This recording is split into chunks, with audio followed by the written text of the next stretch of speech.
He called me an adulteress in a room with 40 people in it. He said it into a microphone. He said it while wearing the Navy suit I pressed for him the morning we buried his mother. And when he said it, he didn't look at the judge. He looked at me. He wanted to watch it land. I was 57 years old. I had been married to that man for 26 years, and in the row behind him, on his side, sat our only daughter, with her hands folded in her lap and her eyes on the floor because she believed him. I didn't cry. I want you to know that. I put one hand flat on top of a green accordion folder on the table in front of me, and I kept it there because my hand had started to shake, and that folder was the only thing heavy enough to hold it still. 90 minutes later, that man's whole life was over, and he did every bit of it to himself. Let me start where it actually started. Not in the courthouse, in the kitchen, on an ordinary Thursday, when I noticed something and then talked myself out of it. My name is Corinne Halvorsen. I took my name back the week the final order came through, and I have never once regretted the paperwork. I live in Asheville, North Carolina, mountain town, fog in the valleys most mornings, tourists in October, and about 4,000 old houses that need somebody who knows what they're doing. I met Wendell Crow when I was 30 years old at a church potluck in Weaverville that neither one of us wanted to be at. He was standing by the coffee urn looking like a man planning his escape route, and I said something smart about the ambrosia salad, and he laughed so hard he had to set his cup down. That was it. That was the whole beginning. A man laughing at a joke about ambrosia salad. We married 14 months later. Small ceremony, my mother's dahlias, a rented tent that leaked. We had our daughter Nell 3 years after that. And I want to be honest with you about the years that followed, because I think a lot of people telling stories like this one skip that part, and skipping it makes the whole thing a lie. It was good. For a long, long time, it was good. We weren't one of those couples who fought behind closed doors and smiled in public. We just got along. 26 years of getting along. We had our routines. Saturday morning he made the eggs, I made the coffee, and neither one of us ever switched. We drove to the coast every August and stayed at the same tired motel in Southport because we liked the man who ran it. We had an old hound mix named Dooley who was afraid of thunder, the dishwasher, and for reasons no living person has ever explained, balloons. We bought a brick foursquare on Larchmont Road in 2016, built in 1929. Original heart pine floors under 3 layers of somebody's terrible linoleum. $1,800 and change a month on the mortgage, which scared us both the day we signed and felt like nothing by year 4. That's what a good marriage looks like from the inside. It isn't fireworks. It's a man who knows you take your coffee with too much milk and never once comments on it. So when people ask me, and they do ask me in that careful voice, "Corinne, didn't you see it coming?" I tell them the truth. No, because for 22 of the 26 years, there was nothing to see. Here's what I did miss, and I've had a long time to think about it. Somewhere around year 18, my life got bigger, and his life stayed exactly the same size. And I was too busy and too happy to notice that this was killing him.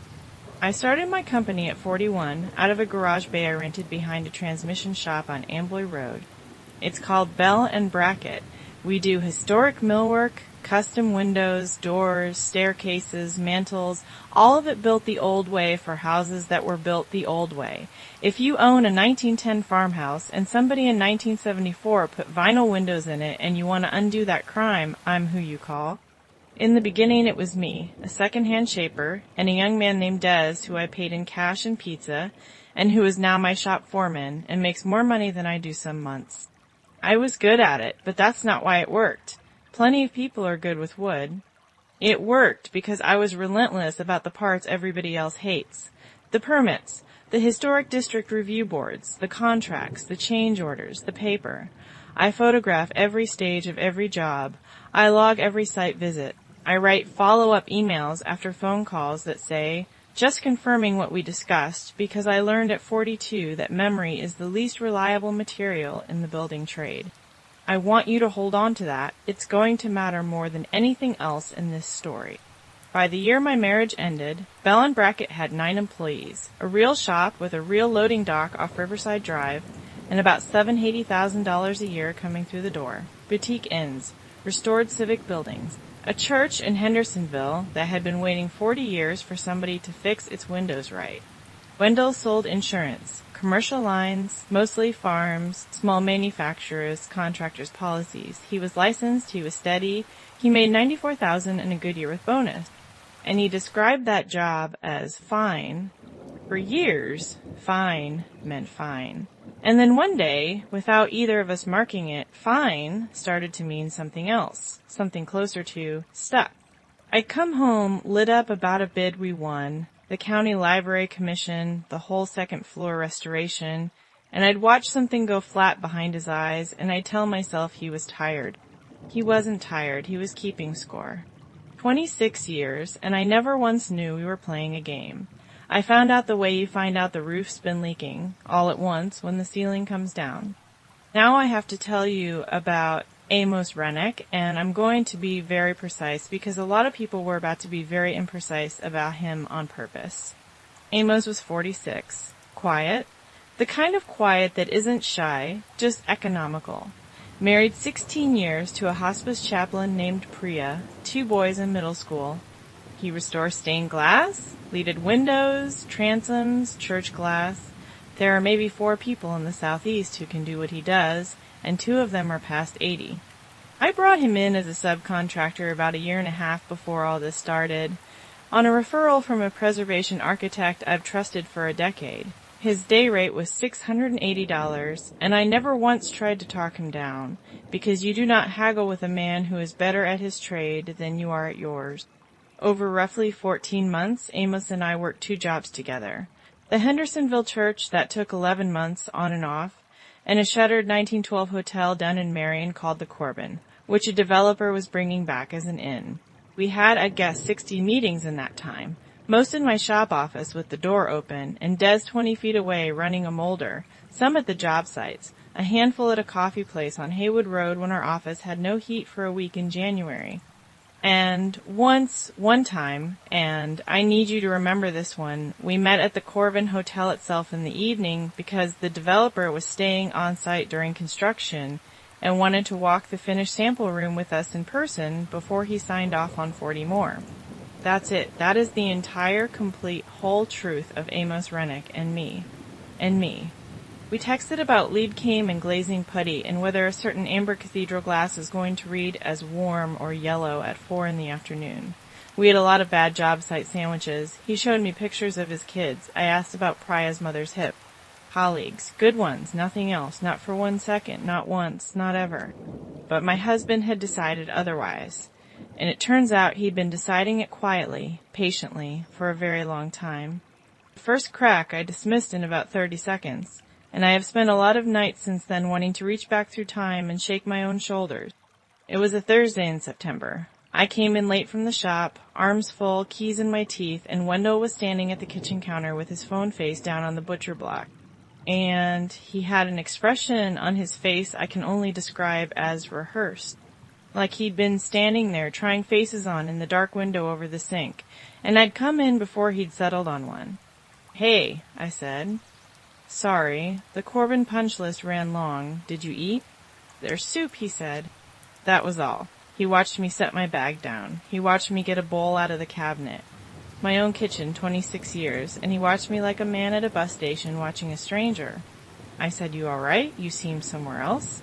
He said, "I'm fine, Corinne," picked up his phone, left the room, and I stood there eating chicken soup at the counter thinking, he's worried about renewals this quarter. I should plan something. It's been a while since we did anything. I did not think, my husband is studying me. I did not think, that is the face of a man who already knows how the story ends and is waiting for the right scene to shoot. The second thing I couldn't dismiss, though the Lord knows I tried. It was maybe 3 weeks later, a Tuesday, and one of those Blue Ridge storms that comes down the mountain sideways. I got home around 9, and the house was dark and quiet, and Wendell was in the front room with the TV on. And Dooley, our old hound, the one who was scared of thunder, the one who in 11 years had never spent a night outside, Dooley was shut out on the back deck in the rain, shaking so hard I could hear his tags rattle from inside the door. I got him in, and got a towel on him, and he pressed his whole body into my shins, the way dogs do when they've given up on understanding anything. I said, Wendell, Wendell. The dog was outside. And he said from the couch without turning around, lost track of time. Lost track of time. I stood in my own kitchen with a soaked, trembling 11-year-old dog leaning against my legs, and I felt something I did not have a name for yet. Not fear. Not exactly. You know that feeling when you're going downstairs in the dark and there's one more step than you counted? That drop in your stomach when the floor isn't where your foot thought it would be? That? I should have followed that feeling all the way down to where it was pointing. Instead, I told myself a story about stress and quarterly numbers, and I made a pot roast that Sunday. But here's the one thing I did right, and it's the only reason I'm not sitting here telling you a completely different and much uglier story.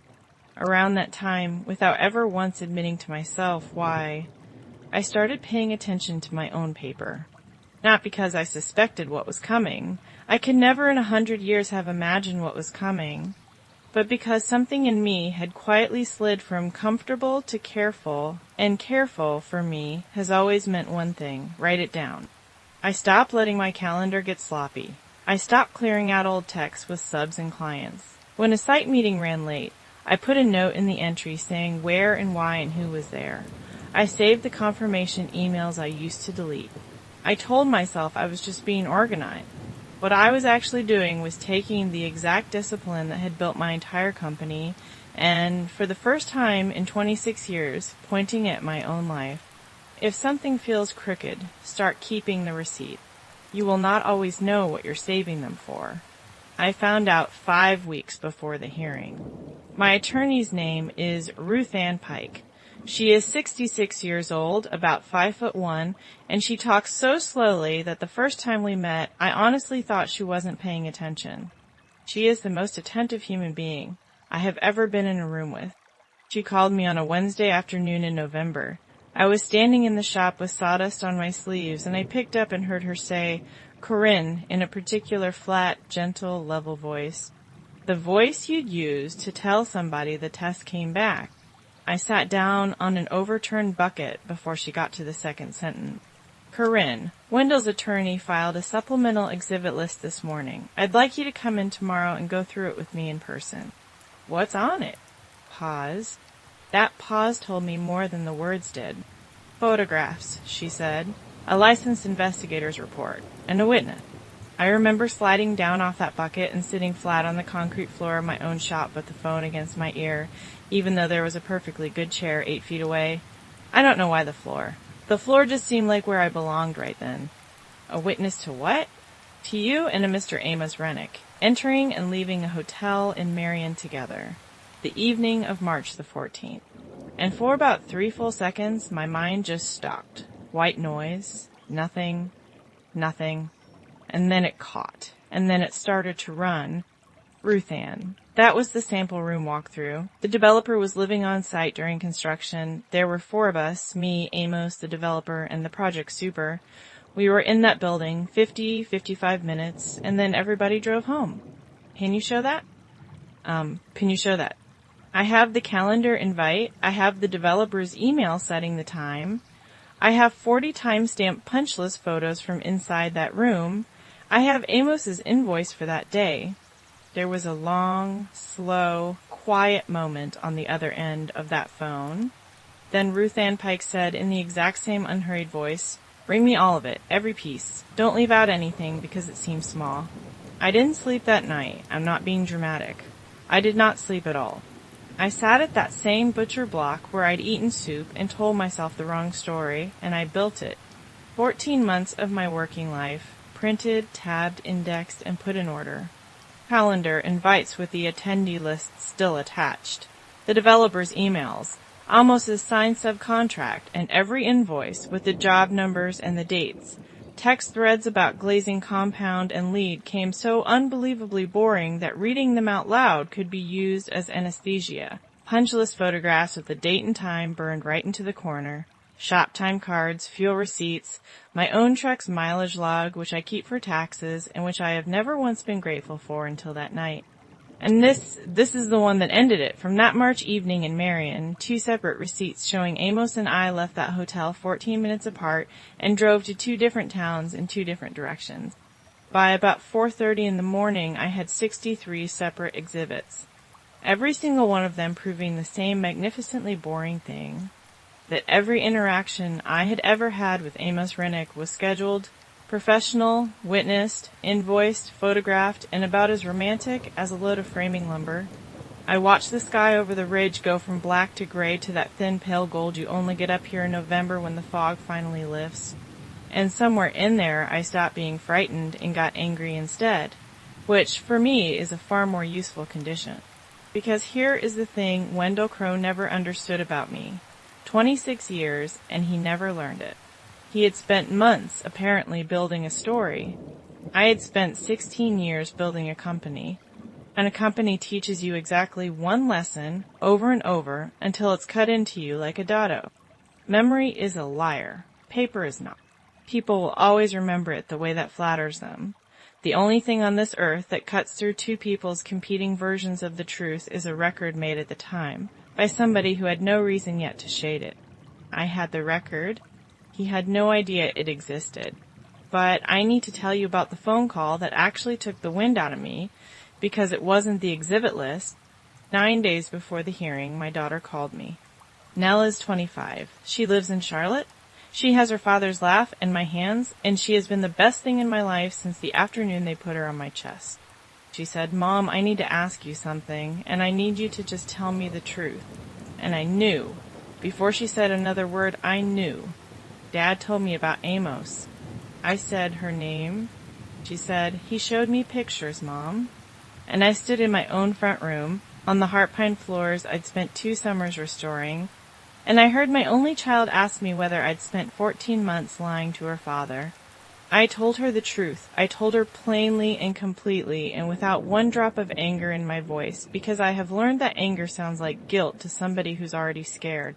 And she said, "Okay," in a small voice. "Okay, Mom." And then she said the thing I still hear sometimes at 2 in the morning. She said, "I just don't know why he'd make it up." Neither did I. Not yet. 9 days later, I walked into a courtroom, and my daughter sat down on her father's side of the aisle. I'd like to tell you I understood. I'd like to tell you I was gracious about it. I wasn't. It was the worst thing that had ever happened to me, and it happened before a single word of testimony was spoken. Ruth Ann met me on the courthouse steps at 8:45. Buncombe County. Big stone building, revolving doors, a line at the metal detector like an airport. She had her court face on, which is different from her regular face, smoother, stiller, like she'd taken all the warmth off and set it somewhere safe to pick up later. "He's going to make it ugly early," she said. "That's the whole strategy. Get you dirty in the judge's mind before you ever open your mouth, so that by the time you speak, she's already discounting you." She put one small hand on my forearm. "Don't react. Not with your face, not with your body. Don't look at Wendell. Don't look at their witness. Look at me or look at the judge. Can you do that?" I said, "I can do that." I meant it about 70%. The first hour was procedure. Motions, stipulations, the marital estate, the grounds. I tracked it the way you track a conversation in a language you only half speak, catching the shape of it while my body sat perfectly still in a gray dress I'd bought 2 days earlier, because Ruth Ann said judges trust gray. And I'll tell you what the room smelled like, because it is the strangest detail I carry from that day. I expected, I don't know, something solemn, something with weight. It smelled like burnt coffee and floor wax and the faint plastic smell of the chairs. The worst day of my life smelled like a break room. Wendell's attorney was a tall, tanned, exceptionally pleased with himself man named Cabot Lindgren, the kind of lawyer who has clearly never lain awake even once wondering whether he might be on the wrong side of something. And when Lindgren finally pivoted to the affair, he did it with this smooth, unhurried confidence, like a man reading you the last chapter of a book he wrote himself. "Your Honor, the plaintiff will demonstrate that the defendant conducted a sustained extramarital relationship with a Mr. Amos Rennick, a contractor engaged by the defendant's own company, over a period of approximately 14 months. We have photographic documentation. We have a licensed investigator's findings, and we have a witness prepared to testify directly as to the nature of that relationship." That's when he said it, not in the opening. Later, when he was walking the judge through the photographs, he used the word adulteress. He said it the way you'd hand somebody a dirty rag. And in the row behind him, I saw my daughter's shoulders come up around her ears. Then Cabot Lindgren said, "Your Honor, the plaintiff calls Amos Rennick." The door at the back of the courtroom opened. I kept my eyes on Ruth Ann, exactly like she told me, but you can see a lot from the edge of your vision, and here's what I saw. He wasn't nervous. He wasn't ashamed. He didn't have that hunched, apologetic walk of a man who's about to say something that will end somebody. He came up that aisle like a man who had decided something a long time ago and had already made his peace with the cost of it.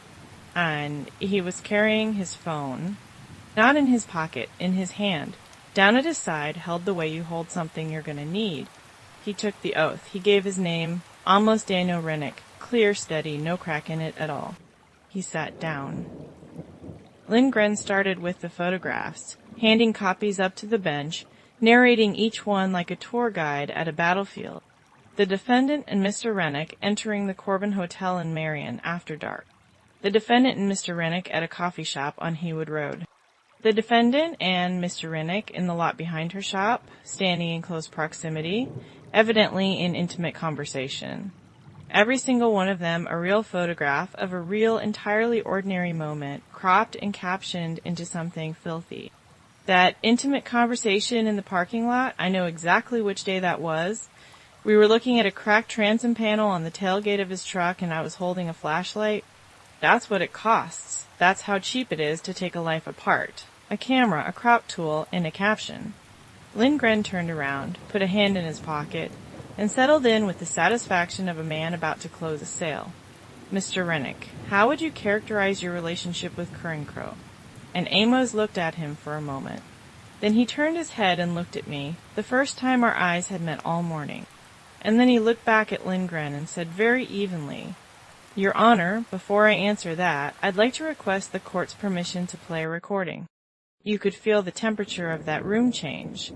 Cabot Lindgren's head snapped toward his own witness with the specific, ugly surprise of a man who has just heard a line that was not in the script he wrote.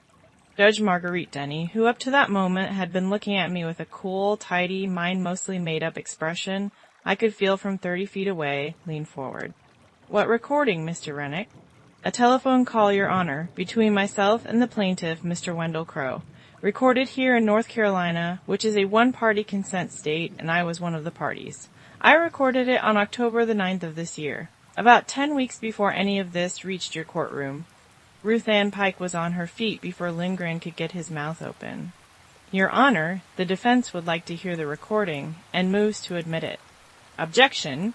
Lindgren was up too, and something had gone out of his voice. "Your Honor, this is wildly irregular. A witness cannot simply—" "It is a statement by the plaintiff, Your Honor, and I have never in my life heard a human being sound as calm as Ruth Ann Pike sounded right then. By the man who brought these allegations into this courtroom. It speaks directly to the credibility of every single exhibit before you." Judge Denny looked at Lindgren. She looked at Ruth Ann. And then she looked for a long, long second at Wendell, who had gone a strange, chalky color at the plaintiff's table, and who was no longer sitting up straight. Then she looked at Amos Rennick. She said, "I'll hear it. Play it. Play it." Amos set the phone on the wooden rail of the witness box and touched the screen. The recording was clean. Frighteningly clean. He hadn't done it in a parking lot with the windows down. He'd done it right. Quiet room. Phone on a table. No wind. No radio.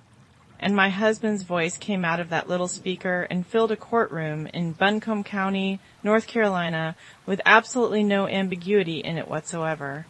26 years I'd known that voice. I knew it saying grace at Thanksgiving. I knew it reading to a 4-year-old. I knew it at 3 in the morning after his mother died. And here is what it said. "Look, Amos, I know it's just business between you and Corinne, all right? I know that. I'm not an idiot." Pause. Then, "But you gotta understand where I'm sitting. She built that whole company while we were married. 16 years. Legally, half of that is mine. And my attorney says if I can put infidelity on the table, if it's on the table, my number goes way, way up in the split. We're talking a different life." "No." Another pause. And then lower. I'm not asking you to lie. Not exactly. I'm asking you to be vague. If they call you up there, just don't deny it. Don't get up there and swear to anything. Let people fill in the blank on their own, and I'll take care of you. $30,000 cash once it's done. Nobody in that room made a sound. I want you to understand that literally, not a cough, not a chair, not a pen. And then Wendell's voice again. Worse. You've been in a hotel with her, coffee places, late nights at that shop with nobody around. Nobody has to know what did or didn't happen in there. They just have to wonder. That's all I need, Amos. I just need them to wonder. Amos reached over and stopped it. And I finally let myself look up at Judge Marguerite Denny. That cold certainty that had been pointed at me all morning, it was still there, every bit as sharp, exactly as hard. It had just turned around. It was pointing at the plaintiff's table now. It was pointing at my husband. Cabot Lindgren had gone completely still. The particular stillness of a man realizing that the ground he is standing on belongs to somebody else. And Wendell? Wendell had the face of a man watching something fall off a roof that he has absolutely no chance of catching. Ruth Ann didn't wait a half second. She entered Amos's written statement, signed and dated the night of the call, 10 weeks earlier. She entered the recordings file metadata confirming date, time, and duration. She entered a text message Wendell had sent Amos 6 days before the hearing that read, in full, "Think about that number. Easy money. Nobody gets hurt." And then she picked up my green accordion folder, all 63 tab, and she walked that courtroom through the plain, boring, airtight truth of my working life. The calendar invite for March 14th with 4 attendees on it. The developer's email setting the time. The 2 receipts, 14 minutes apart, 2 different towns, 40 timestamp photographs of a hotel room with a stepladder in it, invoice after invoice after invoice, text thread after text thread about glazing putty, and lead came, and whether amber cathedral glass would read warm or yellow at 4 in the afternoon. Then Ruth Ann Pike stood at the podium, folded her small hands, and said, in that same slow, level, unhurried voice, "Your Honor, the plaintiff did not discover an affair. There was no affair to discover." And by his own recorded words, he knew that perfectly well. He constructed the appearance of one. And then he attempted to purchase a witness to help him sell it to this court. Every exhibit he has offered as evidence of infidelity is either innocent context deliberately distorted or outright fabrication. The defense is prepared to rebut every single one of them, item by item on the record today. And the man who brought them into this courtroom told the truth exactly one time, in a recording he did not know was being made, when he admitted there was nothing to find. She paused for exactly 1 beat. "We will be discussing sanctions, Your Honor, and we will be asking this court to refer this matter to the district attorney. I'm going to be honest with you about what came next, because nobody who has actually been through one of these will ever tell you that justice is fast or that it feels good. It's neither. It took about 9 weeks. Filings and hearings and phone calls and more filings, and at the end of it you don't feel triumphant. There's no music. You feel like you carried something heavy up a long hill for 2 months, and somebody finally quietly let you set it down. Cabot Lindgren withdrew from the case inside of 8 days. You could practically measure the distance he wanted between himself and his own client. Wendell hired a new attorney, a much quieter one, and from that day forward that man's entire strategy was not to win anything. It was damage control. It was please, God, let this end. The asset division came back entirely my way. Judge Denny found that bell and bracket had been built through my individual labor, my licenses, my training, and my professional relationships, and that Wendell's contribution to its growth was, her words, not demonstrable on this record. I kept the company, I kept the client list, I kept the shop lease on Riverside, and every single account we'd fought 16 years to earn. The house on Larchmont Road, the 1929 Foursquare with the heart pine floors, and the leaded transom over the front door that Amos had repaired for free one Saturday because he couldn't stand to look at it broken, was ordered sold. The equity split came to about $58,000 apiece after the mortgage. It was not what either of us pictured in 2016. But it was fair, and fair was every single thing I had ever asked for. Now, the part I know some of you are already waiting on. Did he get away with it? No, he did not. The referral to the district attorney went through. Offering a person money to shade his testimony is a felony in North Carolina, and it does not matter one bit that Amos said no. The crime is in the offer. There was no defense available to him. His own voice on a clean recording 10 weeks before the hearing, in a state where one party's consent is all it takes. His attorney got it down to a single felony count. Wendell took the plea rather than roll the dice with the jury who get to hear that recording the same way that Judge did. He got supervised probation, a fine, restitution toward my legal fees, and a felony conviction that will walk half a step behind him for the rest of his natural life. But the plea agreement couldn't capture the part that actually mattered. You cannot hold an insurance license in this state with a felony on your record, not one involving deceit. The Department of Insurance revoked it within 90 days, and there is no appeal from the facts. 22 years of licensure, gone in one letter. His agency let him go before the ink was dry on the plea, the book of business he'd spent 2 decades building. The farms, the contractors, the small manufacturers, the men who'd shaken his hand at chamber breakfast for 20 years evaporated. Because that world is small, and that world talks, and a man who tried to buy false testimony in a divorce case is not a man anybody wants holding their liability policy. Last I heard, secondhand, he'd moved into his brother's finished basement out past Old Fort and was doing something with a friend's equipment rental business. I don't tell you that with any joy in it. I want to be clear about that. There's a version of me that would enjoy it, and I'm relieved that isn't the version I ended up being. I tell you because people always want to know that the scale actually moved, that the story balanced out. It moved. He set out to take my company and my name. He lost his own instead, and he did it entirely with his own 2 hands. I never had to lift a finger. I just had to have kept the receipts. Amos texted me the day after the hearing. He said he came to me in October. I told him no on the spot, in the driveway. Then I sat in my truck for 45 minutes, and I had a bad feeling about where it was going, so I hit record before I ever called him back. I should have warned you. I'm sorry I let you walk into that room blind. I didn't know if he'd go through with it, and I didn't want to put that on you if he didn't. I wrote back, you walked in there for me when you did not have to. That's the part I'll remember.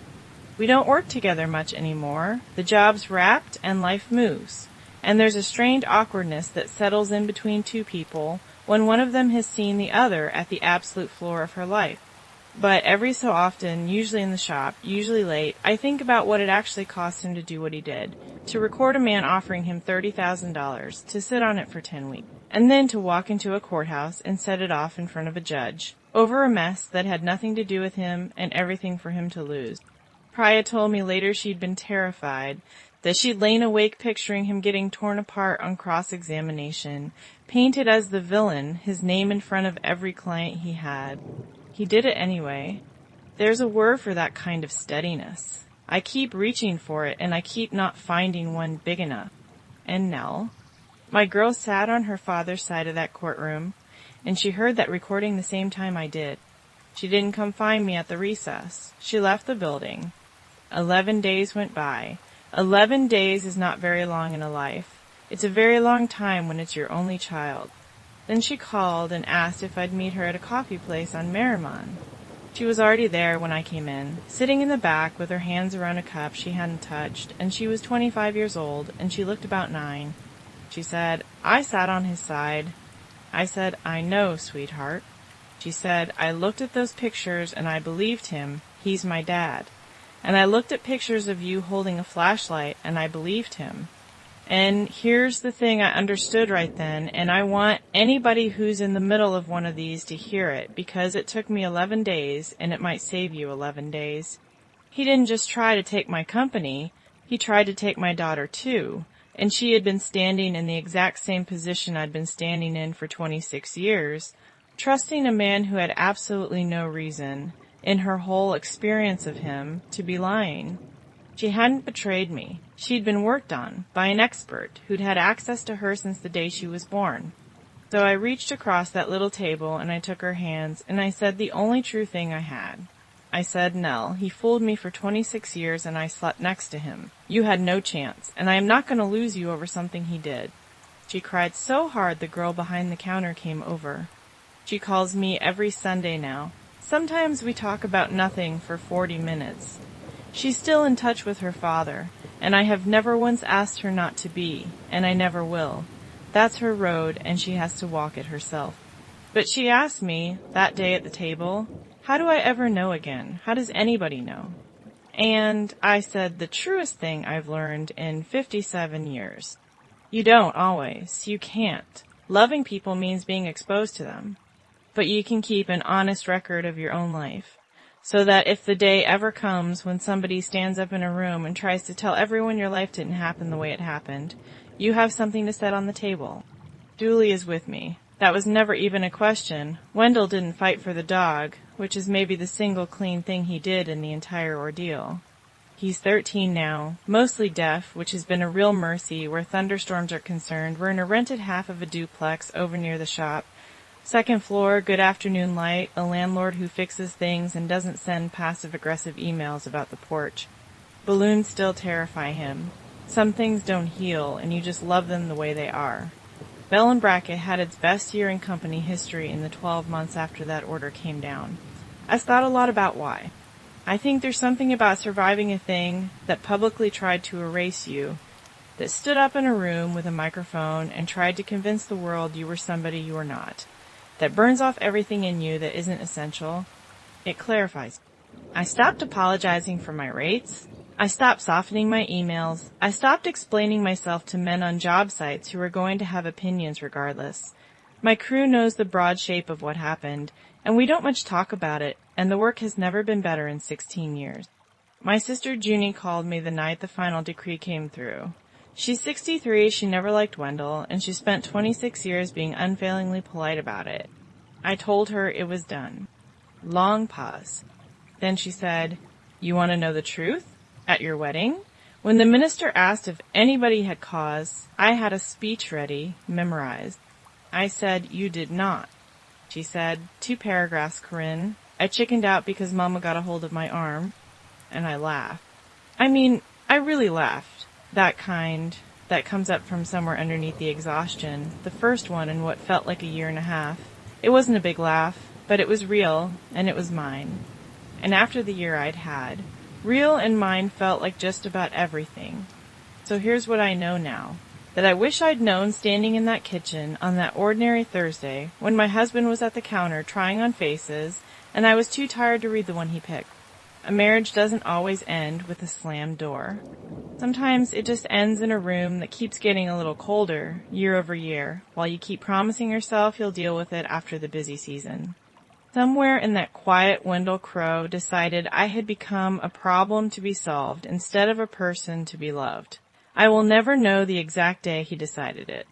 And I have finally stopped needing to know, because what I needed, in the end, was not to have seen it coming. What I needed was proof. So write it down, all of it, the boring emails, the timestamps, who was where and when and why. Keep the calendar, keep the receipts, keep the dull, unglamorous, tedious record of your own ordinary days.